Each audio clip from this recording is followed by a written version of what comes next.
An historic home near Thomas Hospital in Fairhope has been torn down to make way for a townhome and retail development, a project that's no longer being built, according to Fairhope City Councilman Corey Martin. He tells us today the property has switched hands. And as WKRG News 5's Blake Brown explains, he wants to make sure the new developer recognizes the history of the land before deciding what to do next with it.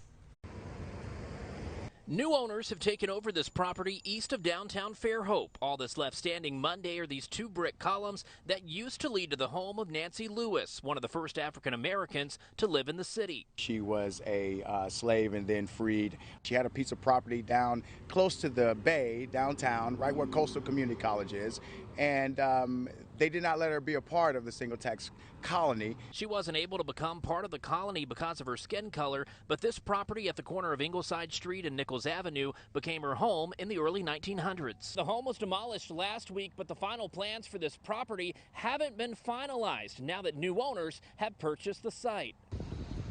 In July, the Fairhope Planning Commission was set to approve a 14-unit townhome and retail development here.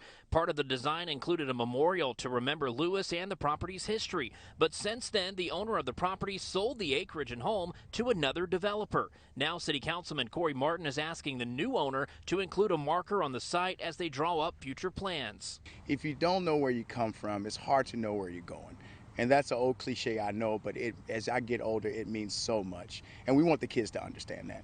Martin says the new owner is willing to work with the city and include some sort of signage on the land. He expects a new design to be submitted early next year, but he says it's too soon to know what the owner plans to build.